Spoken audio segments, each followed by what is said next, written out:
4장 1절 말씀부터 16절 말씀까지입니다. 에베소서 제4장 11절에서 16절. 목소리를 합쳐서 이거 계속 여러 번 읽어야 될 거니까 목소리를 합쳐서 한 목소리로 읽겠습니다. 313쪽, 제 성경은 313쪽 인근 전후에 있습니다. 11절. 그가 어떤 사람은 사도로, 어떤 사람은 선지자로, 어떤 사람은 복음 전하는 자로, 어떤 사람은 목사와 교사로 삼으셨으니 이는 성도를 온전하게 하여 봉사의 일을 하게 하며 그리스도의 몸을 세우려 하심이라.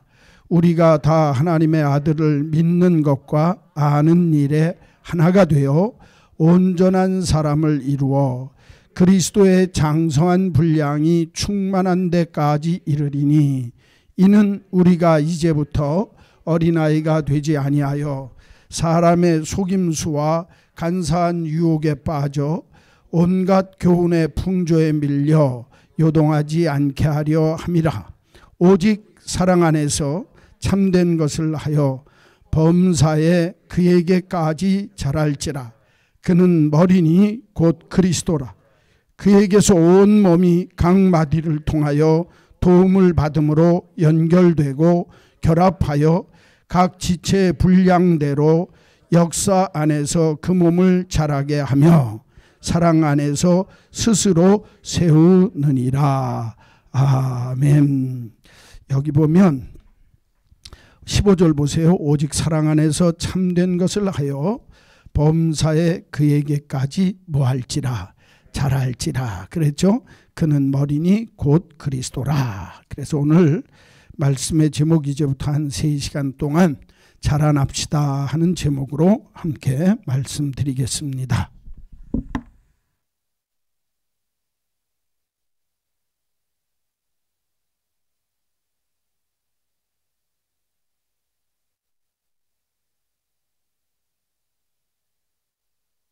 오늘도 하나님의 말씀을 재미있고 귀하게 배우면 좋겠다 생각합니다. 거기 잠깐 좀 쳐다보고 설명을 하고 나중에 다시 계속 설명하겠어요.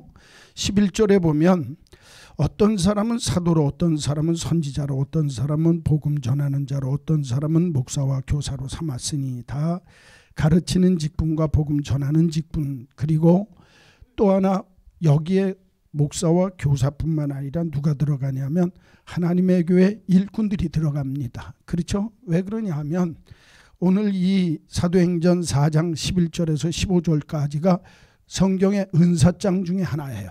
무슨 얘기인지 알겠어요? 4장, 4장, 12장, 12장 그런다고 그랬죠. 성경의 은사장은 몇 장이라고요? 4장, 4장, 12장, 12장, 4장, 12장 이렇게 되는 거예요. 자, 한번 따라서 합시다. 은사장은 어디라고요?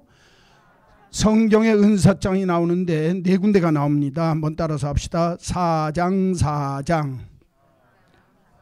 12장, 12장, 4장, 12장. 잘 아셨죠? 4장이라고 할 때 베드로전서 4장, 에베소서 4장, 12장은 고린도전서 12장, 로마서 12장 그렇게 돼요. 그러니까 베드로전서 4장, 에베소서 4장, 로마서 12장, 고린도전서 12장 이렇게 되는 거예요. 근데 특별히 우리는 은사장 그러면 고린도전서 12장만 은사장인 줄 알죠? 아닌가요? 고린도전서 12장에 보면 뭐 예언의 은사, 방언의 은사, 말씀 전함의 은사, 뭐 이런 은사, 저런 은사, 방언 통역의 은사, 능력 행함의 은사, 치유의 은사 이렇게 나오잖아요. 그래서 보통 은사장 그러면 사람들은 고린도전서 12장만 생각합니다. 그런데 성경이 말하는 은사장은 그 고린도전서 12장뿐만 아니라 로마서 12장에 보면 권면하는 은사도 있고 남에게 베푸는 은사도 있고 남에게 가르치는 은사도 있고 그러니까 은사가 우리가 생각하는 것보다 훨씬 다양합니다. 각각 사람마다 하나님이 주시는 은사가 다르다고 그랬죠. 그러니까 각각 받은 은사대로 할 때 하나님이 우리에게 주시는 은사는 성경에 기록된 것 이외에도 내가 남을 위로하는 은사, 남을 권면하는 은사, 남에게 복음을 전하는 은사, 여기 오늘 본문에 보면 복음을 전하고 가르치는 것도 은사란 말이에요. 또 남을 세우는 일도 은사예요. 거기 보면 12절에 보게 되면 여러 가지 사도로 선지자로 복음 전하는 자로 목사와 교사로 삼았지만 그 사람들뿐만 아니라 이는 이 사람들은 성도를 한번 따라서 합시다. 온전하게 하여. 그래서 하나님의 일꾼들은 성도를 온전하게 하는 일을 해야 돼요. 세 가지 일이에요. 하나님이 왜 하나님이 은사를 주셔서 우리에게 하나님의 일을 하게 하는가? 성도들로 하여금 온전하게 하는 일을 해야 돼요. 무슨 얘기인지 알겠죠? 첫 번째는 무슨 일을 한다고요? 성도를 온전하게 하는 일을 해야 되고, 두 번째는 봉사의 일을 하게 하며, 그렇죠? 성도를 온전하게 만들어서 봉사의 일을 하게 하며, 그 다음에 그리스도의 몸된 교회를 뭐하기 위해서? 세우기 위해서. 그러니까 하나님의 일꾼들이, 하나님의 교회에서 하나님의 일꾼들이 하나님이 은사를 주시고 그 은사를 주셔서 하나님의 교회를 할 때 세 가지 중요한 일을 위해서 하나님이 은사를 주신다는 거예요. 첫째는 성도를 뭐하게 하려고? 온전하게 하려고. 온전하게 하려고. 두 번째는 뭐하게 하려고? 봉사의 일을 하게 하려고. 그러니까 내가 은사를 받고 봉사 안 하면 헛개비다 그 말이요. 은사를 받고 내가 하나님의 은사 가운데 받은 가운데 내가 하나님을 위해서 봉사, 지난번에 얘기했죠. 디아코니아라고 그랬죠. 섬기고 봉사하는 일이라고 그랬죠. 다 잊어버리셨는가? 그래요, 안 그래요? 그렇죠? 대답 안 하시면 계속 물어봐요. 봉사의 일을 한다는 거예요. 그러니까 그리스도의 몸을 세우는, 세 번째는 그리스도의 몸인 교회를 세우기 위해서 하나님이 우리에게 은사를 주신다는 거예요. 그러니까 여러분에게 직분 주심도 세 가지 일을 위해서 주시는 거예요. 아시겠죠? 첫째는 성도를 뭐하게 하고? 온전하게 하고, 두 번째는 어떻게 하고?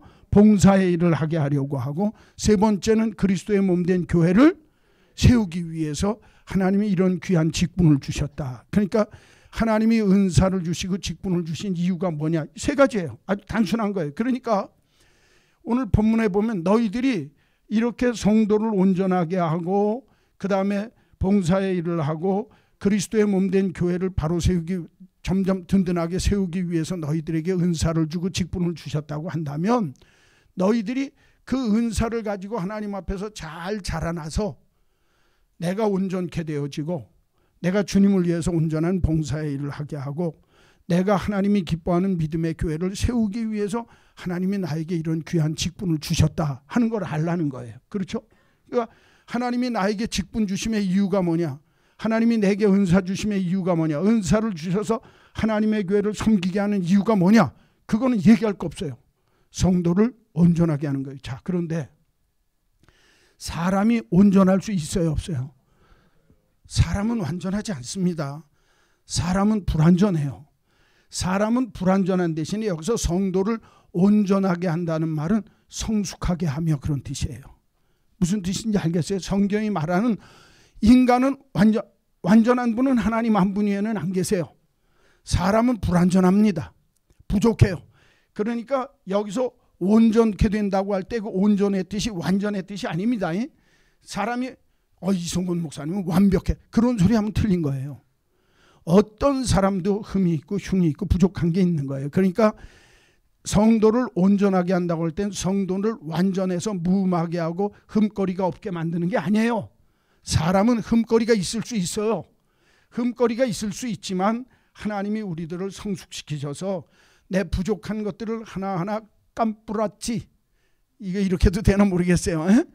하나하나 변화시켜서 나를 감화시켜서, 캄프라치라는 말은 하나씩 하나씩 이렇게 숨기는 게 아니라 벗기셔서 다듬어 가지고 하나님이 기뻐하는 모습으로 나를 세워주시는 걸 의미한다 그 말이에요. 그러니까 우리 성도들이 하나님 앞에 완전한 사람은 있다 없다? 거룩해져 가는 거예요. 그러니까 쉽게 얘기하면 성숙해지는 거예요. 아시겠어요? 그러니까 여러분과 제가 하나님의 일꾼으로 나는 하나님의 교회, 미안합니다. 하나님의 교회 완전한 일꾼이다. 그런 거 없어요. 완전할 수가 없어요. 불완전하지만 하나님 앞에 성숙해지면서 하나님이 기뻐하는 모습으로 더 온전히 주님을 닮아가는 거예요. 그래서 오늘 성경에 보면 어디까지 자라나야 된다고 했어요? 그리스도의 장성한 분량에까지 너희들이 자라라. 그러니까 목표는 내가 그리스도 안에서 성숙하는데 내 목표가 있어야 되겠죠. 그게 누구예요? 예수님이에요. 예수님이 우리의 모델이에요. 예수님이 우리의 표본이에요. 그래서 예수 닮기 원합니다. 찬송 부르죠. 이유가 거기 있는 거예요. 우리가 성숙해지는 거지 완전해지는 거 아니에요.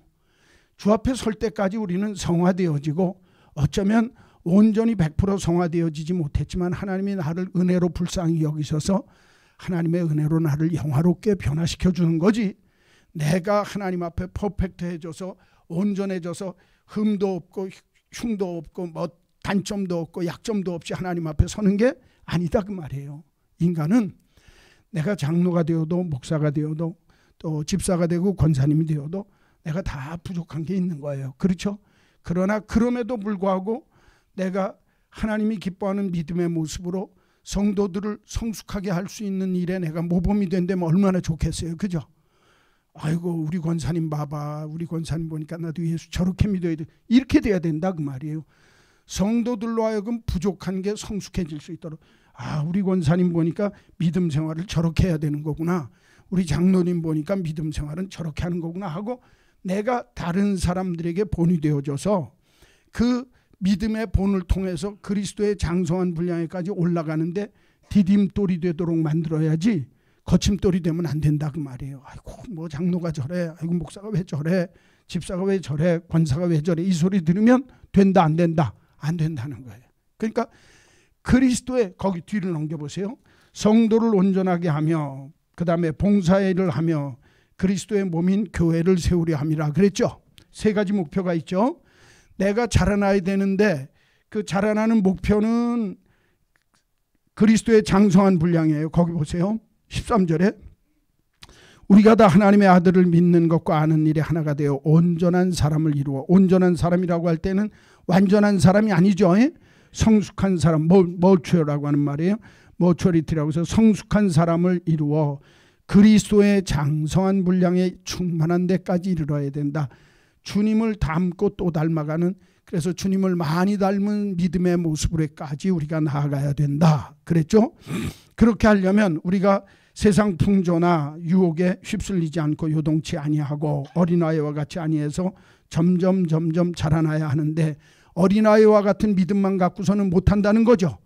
어린아이 14절에 이는 이제부터 우리가 어린아이가 되지 아니하며, 그러니까 어린아이에서 이제 벗어나서 청년기, 중년기를 지나서 성숙한 노년기까지 되어지도록 성숙한 사람이 돼야 된다. 그렇게 하려면 유혹이나 세상 풍조에 요동하거나 빠져서는 안 된다. 오직 15절이에요. 사랑 안에서.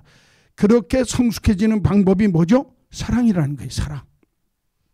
오직 사랑 안에서. 저 뒤에 가서 봐보면 16절에도 그 몸을 자라게 하며 사랑 안에서 스스로 세우느니라 그랬죠. 우리가 성숙해지는 미천은 사랑밖에 없다는 거예요. 하나님의 사랑을 내 삶 속에 실천하고 하나님의 사랑이 내 안에 올 때 그 사랑으로 내가 성숙해진다는 거예요. 자, 그 다음에 오직 15절 사랑 안에서 참된 것을 하여 범사에 누구에게까지 자랄지라, 그에게까지 자랄지라 그랬죠. 누구에게까지?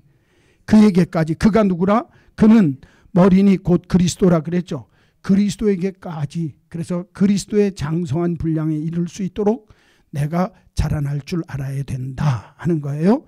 그리고 이렇게 자라날 때 그에게서 온몸이 각 마디를 통하여 도움을 받음으로 연결되고 결합하여 서로 상합해서 연결되고 결합되어져서 각 지체의 분량대로 내가 할 수 있는 것 갖고 한다고 그랬죠. 각 지체의 분량대로 역사하여 그 몸 그리스도의 몸을 자라게 하며 사랑 안에서 그리스도의 몸을 세워 나가야 한다 하는 거예요. 그렇죠? 자, 여기 이제 다 나왔어요.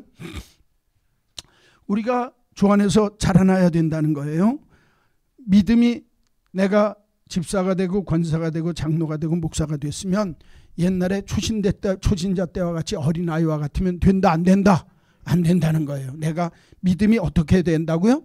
자라나야 된다는 거예요. 근데 그 자라나는 방법은 하나님의 사랑 안에서, 사랑이라고 하는 그 물줄기가 있어야 내가 자라날 수 있다는 거예요. 그러니까 우리가 자라날 수 있는 최고의 비료가 뭐다고요? 그건 사랑이에요. 내가 하나님의 사랑을 늘 만끽하고 내가 그 하나님의 사랑을 베풀 줄 알면서 살아가야 내가 그 사랑 안에서 내가 자라가는 거예요. 그런데 어디까지 자라가야 돼요?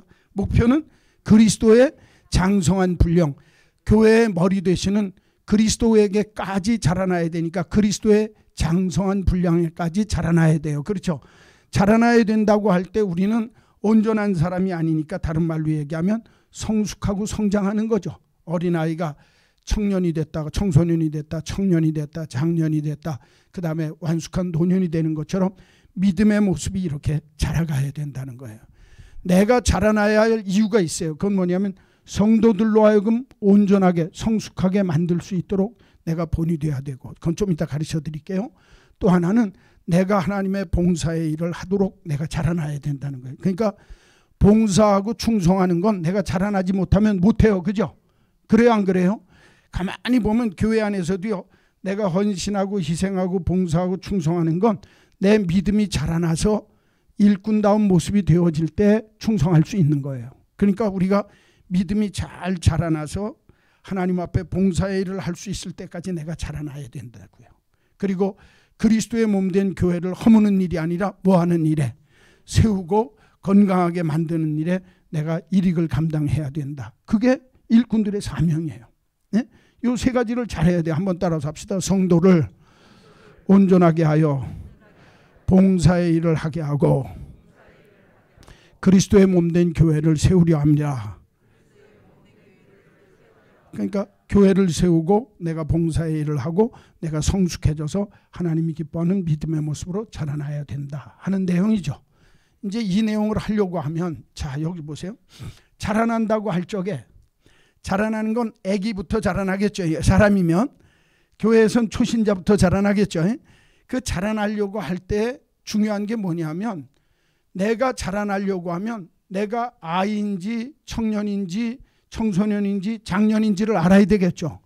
내가 아이면 젖을 좀 더 열심히 빨아먹어야 되겠죠. 내가 아이면 죽을 좀 많이 먹어야 되겠죠. 우유도 많이 먹고.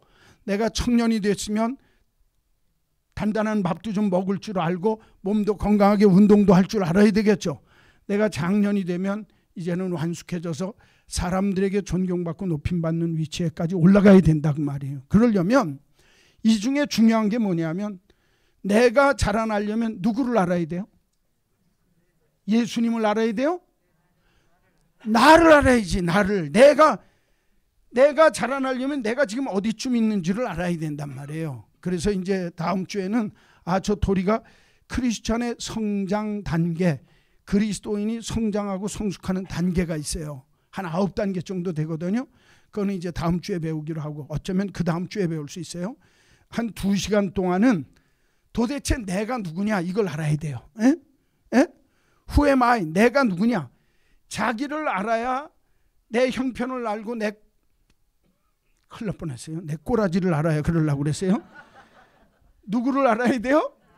나를 알아야 돼. 자기 형편을 알아야지. 지 꼬라지를 알아야 지가 어느 형편에 있는 줄을 알고 올라갈 거 아니에요. 그렇죠? 그리고 내 꼬라지를 알기 전에 근본적으로 너는 누구냐 하는 물음에 답할 수 있어야 된단 말이에요. 그래야 자기가 누구인지를 알고 내 형편과 처지 속에서 내 주제, 나의 형편, 내가 어느 꼴에 내가 누구인지 내 자신에 대한 그 발견을 하고, 그 다음에 그리스도 안에서 내가 어느 단계에 있는지를 알아야 내가 여기에서 어떻게 더 성숙하고 성장해야 되는지를 안다 그 말이에요. 그렇죠? 그러니까 제일 기본이 뭐예요? 네가 누구냐 이거예요. 유행가 부르 때 네가 누구냐 그러죠? 그 네가 누구냐가 무지하게 중요한 질문이에요. 너 자신을 알라라고 소크라테스가 얘기했는데 그거는요 천하의 명언 중에 명언이에요. 그리스도인들은 예수 안에서 내가 누구냐를 알아야 돼요. 세상 사람들이 말하는 네가 누구냐가 문제가 아니에요. 네가 그리스도인이라고 한다면 너는 누구냐? 이걸 조금 어려운 말로는 하나님이 성경이 말씀하는 인간이 뭐냐? 인간론이에요. 조금 어려운 말로는 성경이 말하는 사람이 무엇이냐? 성경이 말하는 인간이 뭐냐? 성경이 말하는 너 자신이 성경 속에 볼 때 너는 누구라고 성경이 말씀하느냐? 이거를 알아야 그 다음에 나를 발견하고 내 모습을 자꾸 만들어갈 수가 있단 말이에요. 예? 성경은 사람이 누구냐, 인간이 뭐냐, 사람이 누구냐라고 할 때 인간론에 대해서 사람은 네 가지 존재라고 얘기를 해요. 첫째는 인간이란, 다른 말로 얘기하면 사람이란 그 말이죠. 어? 너는 누구냐? 그 질문이죠. 너는 누구냐? 성경이 말하는, 다른 말로 얘기하면 성경 속에서 말하는 인간론, 세상적으로 얘기하는 게 아니에요. 성경 속에서 가르쳐주는 사람이 누구냐인지를 알아야 된다는 거예요. 그죠? 그게 기본 중에 기본이라는 거예요. 성경이 가르치는 인간론은 크게 얘기하면 네 가지로 얘기할 수 있어요. 첫째는 인간은 피조물이라는 거예요. 둘째, 인간은 죄인이라는 거예요. 셋째, 인간은 유한적 존재라는 거예요. 유한관이에요. 응? 유한적 존재고, 넷째, 인간은 하나님의 형상을 닮았다는 거예요. 이게 성경이 가르쳐주는 인간론의 기본이에요. 창세기 1장에서 3장까지 그 속에 나오는 사람이 뭐냐라고 할 때 가르쳐주는 거예요. 태초에 하나님이 천지를 창조하셨죠. 그 창조하신 중에 흙을 가지고 인간을 만드셨다 그랬어요. 그렇죠. 그래서 인간은 피조물이다라고 할 때 잊어버려서는 안 되는 게 누구냐면 창조주 하나님을 기억하는 거예요. 이게 인간의 기본 도리예요. 무슨 얘기인지 알겠어요? 사람은 성경에 보니까 하나님이 만드셨다는 거예요. 어디서 만드셨나? 무에서 유를 창조하셔서, 다른 말로 얘기하면 크레아티오 엑스 니힐로라고 하는데, 이거 그냥 유식한 말이지만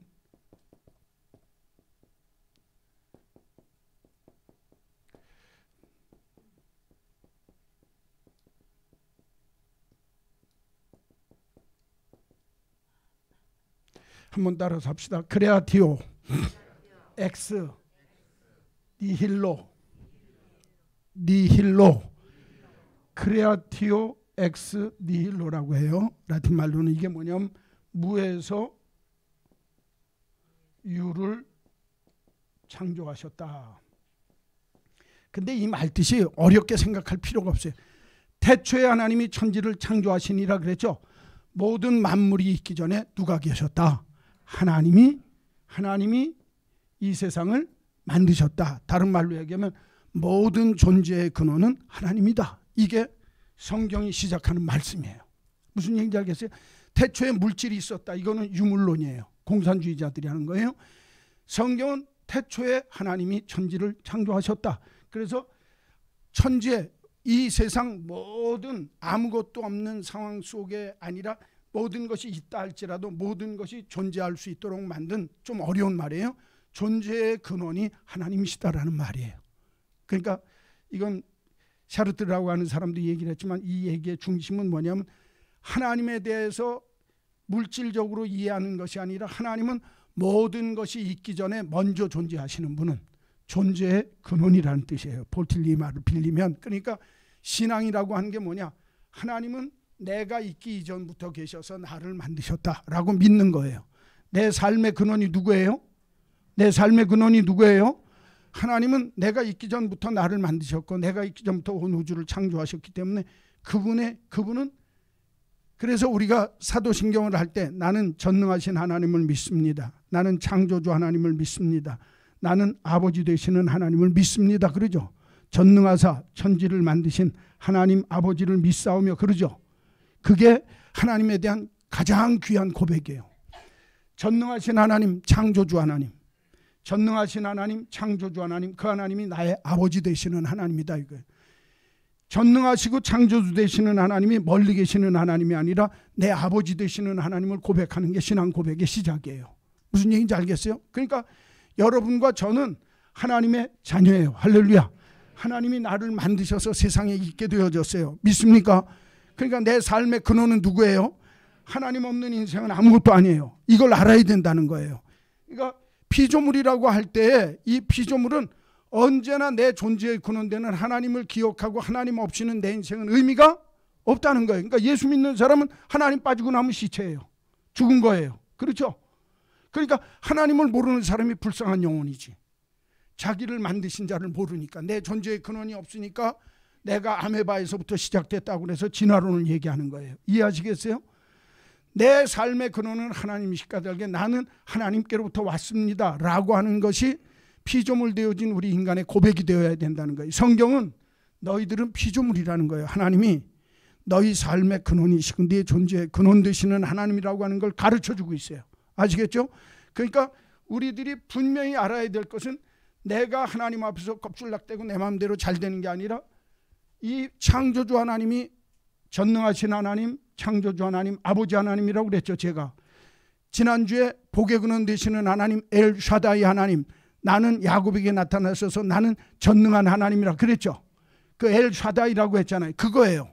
그러니까 하나님이 나에게 복 주시면 내가 복덩어리가 되고 복의 근원이 되고, 하나님이 내게 복을 주시면 내 백성이 이스라엘 총회가 되고, 하나님이 내게 복을 주시면 야곱의 후손 중에 왕통이 이어지고, 하나님이 야곱에게 복을 주시면 아브라함과 이삭과 야곱에게 이삭에게 주셨던 그 땅을 너의 땅이 되게 하고 내 자손에게 주소 내 자손이 하늘의 티끌과 같이 많아지리라. 할렐루야.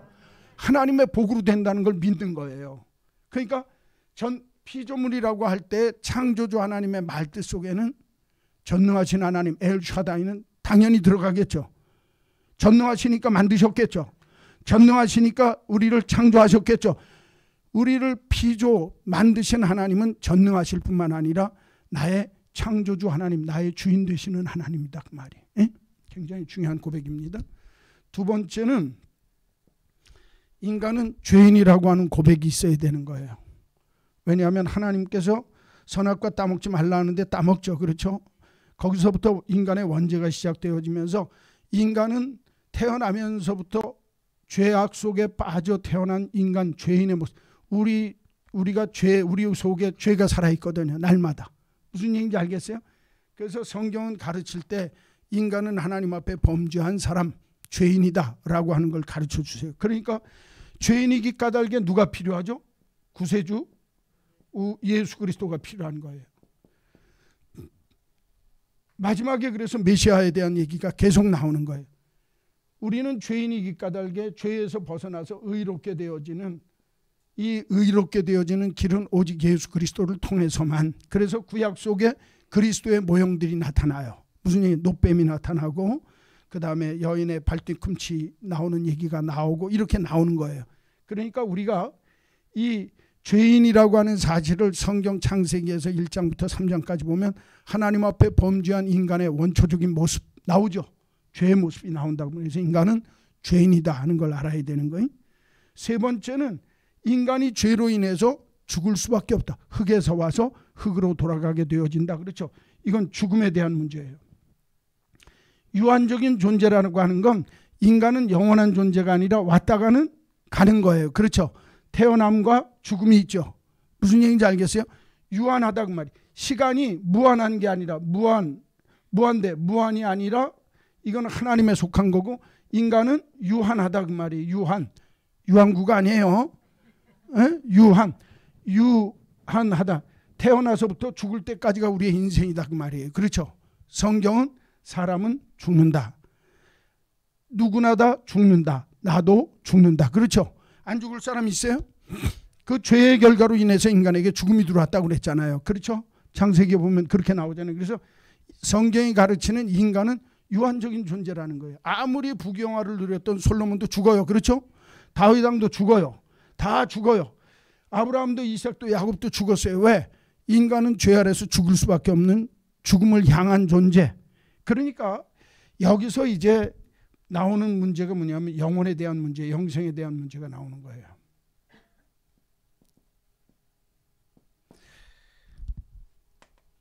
영생 그러면 천국에 대한 얘기가 나와야 되겠죠. 하늘나라에 대한 얘기가 나와야 되겠죠. 인간은 유한적인 존재이기 까닭에 내가 주어진 삶, 태어나서부터 죽을 때까지의 삶을 살고 나면 그 뒤의 삶에 대한 문제가 영혼에 대한 문제고 영생에 대한 문제고 천국에 대한 문제라 그 말이에요. 에? 그러니까 이거를 알아야 우리가 신앙생활을 바로 할 수 있어요. 인간은 유한적인 존재예요. 그러나 유한적인 존재임에도 불구하고 예수 그리스도를 믿음으로 죽지 않고 영원히 살리라 말씀하신 하나님의 영원한 생명, 영생을 누구든지 예수 그리스도를 믿는 자에게는 죽지 아니하고 영생을 얻게 하려 함이라 그랬죠. 영생이 있다고 하는 걸 가르쳐준다. 유한적 존재임을 알아야 영생의 귀한 점을 알아요. 그러니까 우리가 이 세상 살다가 내가 죽을 날이 있어요, 없어요? 사람들은 누구나 다 죽어요. 그러면 죽음을 생각할 때 내가 죽는다는 것이 삶의 끝이라고 하면 그 인생이 얼마나 비참하겠어요. 그렇죠? 예? 김영석 교수가 지은 영혼의 의미라는 책, 그 필립봉이라는 사람이 지은 영혼의 의미랑도 그 내용을 보게 되면 뭐냐면 내용은 단순해요. 사람이 그냥 이렇게 죽으면 얼마나 허망할까? 나는 그리스도 안에서 내게 주시는 새 생명이 있다고 믿기 때문에 오늘의 삶을 내가 새롭게 살 수 있다. 이게 영혼의 의미란 말이에요. 그러니까 영혼은 오늘부터 시작되는 거예요. 사실은 내가 죽은 다음에 시작되는 게 아니라 영원한 영생이 있다고 믿으면 내가 오늘 하나님 나라에서 아름답고 복되게 살 수 있는 삶의 모습을 언제부터 사는 거예요? 살아있는 지금부터 계속 사는 거예요. 그러니까 영생은, 그리스도인에게 영생은 오늘부터 시작된다고 생각을 하면 된다고 말이에요. 이해하셨죠? 자, 여하간 성경은 인간은 피조물, 두 번째 인간은 뭐라고요? 죄인, 세 번째 인간은 유한적 존재, 죽을 수밖에 없고 죽음을 향해 가는 존재다. 그러니까 죽음에 대한 문제를 생각해야 천국에 대한 문제도 영생에 대한 문제도 생각을 한다고요. 아니면 내가 이 세상에서 멋있게 살다가 끝내버리지. 그렇죠? 천국이 없고 영생이 없다고 그러면 우리 같은 사람이 불쌍해요. 개세라세라 하지 못하니까. 그렇죠? 그런데 천국이 있고 하나님의 상급이 있는 줄로 믿으니까 내가 감사하고 가는 거예요. 유한적인 존재다. 그 다음에 피조물이고 죄인이고 유한적인 존재라는 건 어떻게 보면 부정적인 모습이 많아요. 그렇죠? 만들어졌고 부정적이라기보다는 더 적극적이고 긍정적이질 못하죠. 죄인이고 유한적인 존재, 죽을 수밖에 없는 존재예요. 그러나 이 세상의 삶을 살면서 하나님께서 우리에게 하나님다운 삶의 모습을 살도록 만들어주신 그 모습이 오늘 우리들에게 있어요. 그게 뭐냐면 하나님이 사람을 지으실 때 하나님의 형상대로 만드셨다는 거예요. 예? 이게 인간이 하나님께로부터 얻은 천부인권이에요. 그렇죠? 하늘로부터 내가 받은 인간의 권리가 사람다움이라고요. 내 모습 속에 하나님의 형상이 끼어달게 내가 귀한 몸이에요. 이 하나님의 형상을 조금 라틴말로 얘기하면 이마고 데이라고. 아이고 잘하는 뭐.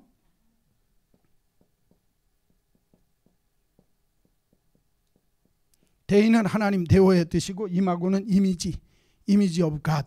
하나님의 형상이 사람의 모습 속에 있다는 거예요. 하나님이 창세기에 보면 사람을 만들 때 흙을 가지고 만드시되 하나님의 형상을 따라 만드셨다고 그랬죠. 그러니까 저와 여러분이 귀할 수 있는 건 내가 아메바에서부터 진화되어진 나라고 하면 나는 아무런 의미 없는 존재예요. 그런데 하나님이 나를 지으실 때, 만드실 때, 창조주 하나님이 나를 만드실 때 그 귀하고 높으신 하나님의 형상의 모습을 내 속에 주셨다고요. 사람은. 그걸 이마고 데이라고 그래요. 한번 따라서 합시다. 이마고 데이. 근데 이렇게 외우면 자꾸 잊어버리니까 이마고 데이. 한번 이마를 짚으시고 시작. 이마고 데이. 고대하는 거요. 고데이. 고대하는 거 알아요? 그래서 이마고 데이. 그래서 이마고 데이 이렇게 하는 거예요. 자, 시작. 하나님의 형상은 이마고 데이. 그렇다고 또 가갖고 이마고 데이 이러면 난 무식한 사람 되는 거예요. 이마고 데이 이렇게 해야지. 잊어버리지 말라고 그렇게 하는 거예요. 자, 하나님의 형상을 가졌다. 나는 하나님의 귀한 존재로, 내가 피조물이고 죄인이지만 내가 이 땅에는 한정적으로 살 수밖에 없는 유한적인 존재임에도 불구하고 나는 하나님의 형상을 가진 하나님의 걸작품이고 하나님이 나를 귀하게 만드신 하나님의 작품이요 하나님의 형상으로 나를 만드셨다. 그래서 이래봬도 이래서 나오는 거예요. 준비하시고 시작. 이래봬도 하려면 이마고데이 이렇게 해야 돼요. 자, 시작. 이래봬도. 이거 왜 안 하신대? 자, 하는 사람 이건 다 머릿속에 기억해 놔야 돼요. 내가 왜 세상에 살면서 값지고 귀한 존재냐? 내 속에 하나님의 형상이 있기 때문에. 나를 하나님의 형상을 닮아 만드셨기 까닭에 내 모습이 아무리 추해 보이고 아무리 나약해 보이고 아무리 추하고 더러운 인간의 죄인 모습이 있어도 나에게는 하나님의 형상이 있다고 하는 그 자부심이 있어야 돼요. 믿는 사람은. 그렇죠? 내 속에 하나님의 형상이 있기 까닭에 내가 값비싸고 귀한 존재예요. 예?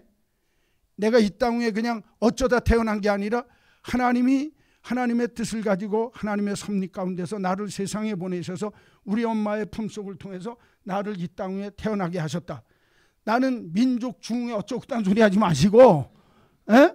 우리는 이 땅 위에 태어날 때 하나님의 형상을 닮은 하나님의 거룩한 존재로, 하나님의 자랑스러운 존재로 이 세상에, 그래야 긍지가 있고 자부심이 있어요.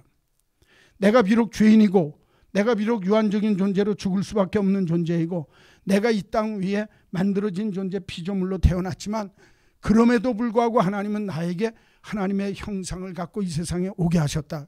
나는 이 땅 위에서 인간이 왜 귀하냐?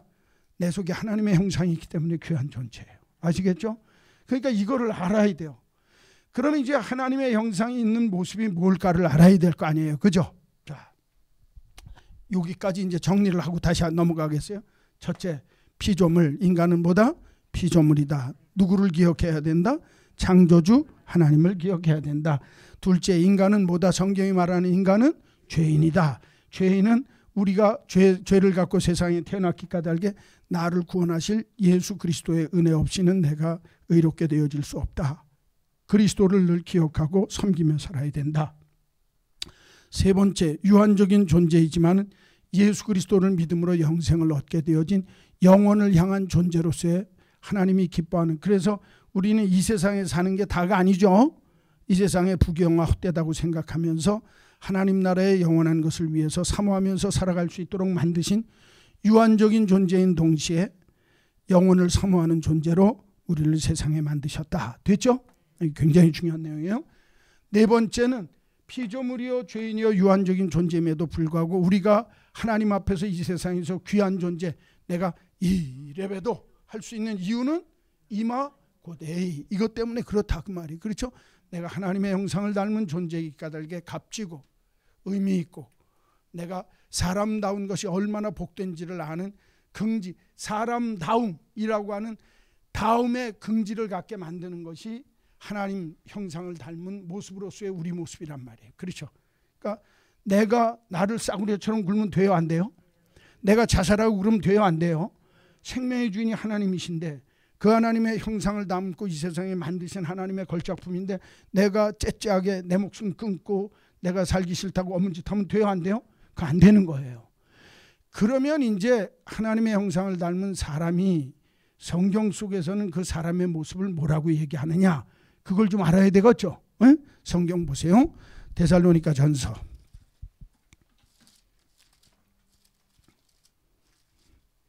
2로 조금 더 넘기시면 5장 333쪽 데살로니가 전서 5장 23절 333쪽 5장 23절 읽어보세요. 자, 시작. 거룩하게 하시고 또 너희의 온 영과 혼과 몸이 우리 주 예수 그리스도께서 강림하실 때에 흠없게 보존되기를 원하노라. 할렐루야. 평강의 하나님이 너희를 온전히 거룩하게 하셔서 너희의 온 영과 혼과 몸이 그리스도 안에서 온전히 보존되기를 원한다. 그랬죠? 자.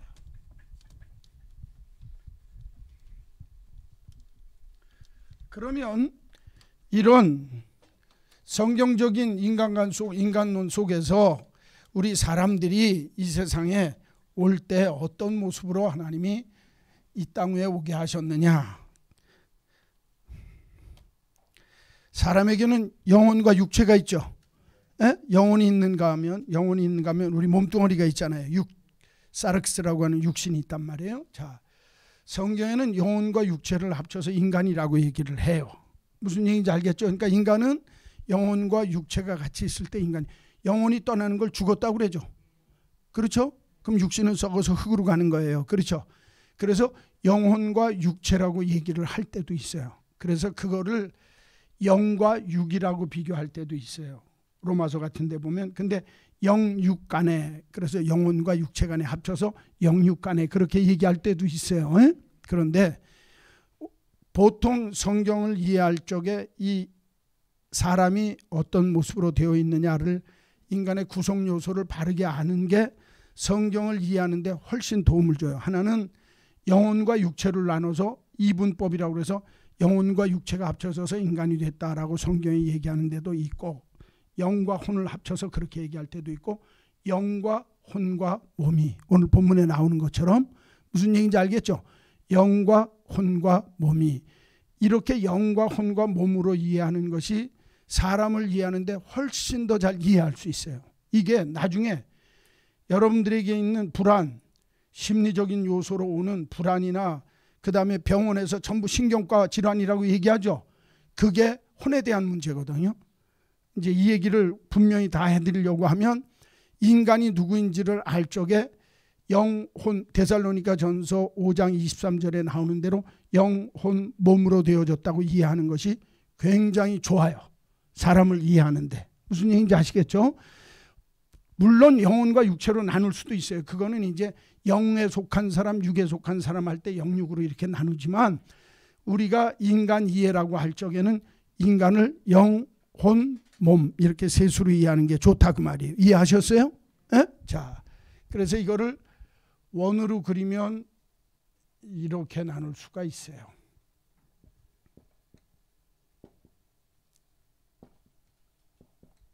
이렇게 나눌 수가 있어요. 무슨 얘기인지 알겠죠? 오늘 데살로니가전서 5장 23절에 보니까 너희의 영과 혼과 몸이 그리스도 예수의 날까지 온전히 흠없이 있기를 원하노라 그랬잖아요. 그렇죠? 그래서 영과 혼과 몸 이렇게 나누는 게 우리가 성경에 나오는 인간을 이해하는 더 좋은 방법이다라고 설명을 해서 우리 한마음교회에서는 그렇게 이해를 하시면, 교회에서 이거 안 가르쳐줘요. 그냥 영혼과 육체 막 혼돈해서 가르치고 영혼 몸 막 이런 얘기 하는데, 최소한 우리 교회 재직들은 이걸 알고 넘어가자 그 말이에요. 이건 기본이니까. 자, 그러면 인간이 영, 이거는 하나님과 연관되어 있어요.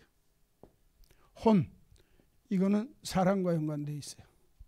몸, 이거는 세상과 연관되어 있어요. 환경. 그렇게 기본적으로 이해를 하세요. 무슨 얘기인지 알겠어요? 그러면 인간을 영적인 존재라고 그러죠.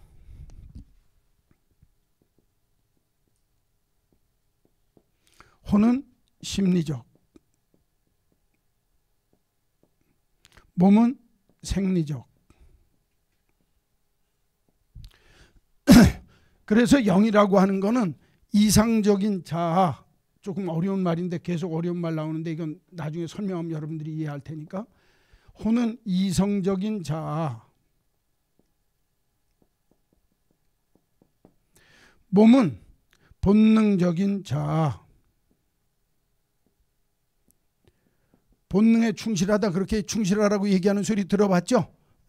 본능이라고 하는 건 육신적인, 그래서 이성적인 자아와 본능적인 자아는 통해요. 영적인 이성적인 자아와 이상적인 자아는 통해요. 그러나 이상적인 자아인 영적인 게 우리의 몸과는 부닥칠 수밖에 없죠. 그럴 때 영과 육이라고 나누는 거예요. 무슨 얘기인지 알겠어요? 우리가 영혼과 육체를 나누죠. 성경에 영과 육에 속한 사람, 영에 속한 사람으로 나오잖아요. 이럴 때 영이라고 하는 건 하나님께 속했고 육은 세상에 속한 거죠. 영은 하나님께 속했고 육은 세상에 속했죠. 이게 통할 수 있겠어요? 없겠어요? 이거는 통하지 못하는 거예요. 안 통하는 거예요. 무슨 얘기인지 알겠어요? 그러니까 영과 혼은 서로 상통할 수 있어요. 그래서 우리가 이걸 합쳐서 영혼이라고 얘기해요. 이해하셨어요? 그리고 몸은 우리 본능적인 생리적인 거 먹고 있고 자는 이런 것들과 연관되어지니까 그냥 육이라고 얘기를 해요. 그래서 요렇게 나누어서 영과 육이라고 이해를 해요. 이해하시겠어요? 영혼과 육체.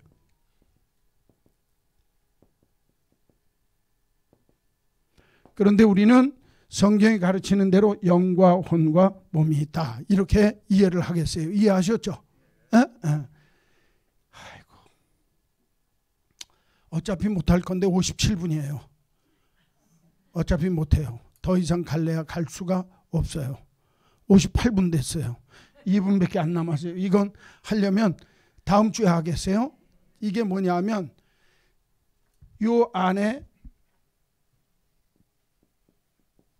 자아, 내가 누구냐? 우리를 자에고라고 그러죠.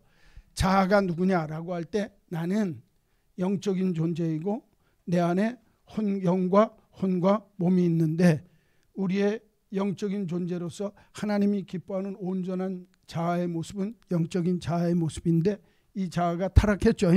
타락해서 이 자아가 주인 노릇하니까 내 욕심대로 산단 말이에요. 내 이성대로, 내 본능대로 산다고요. 무슨 얘기인지 알겠어요? 그러니까 이 같이 통하면서도 하나님 앞에 대적하는 자로 살 수도 있어요. 내 지정의 인격이. 내 이성을 가지고 하나님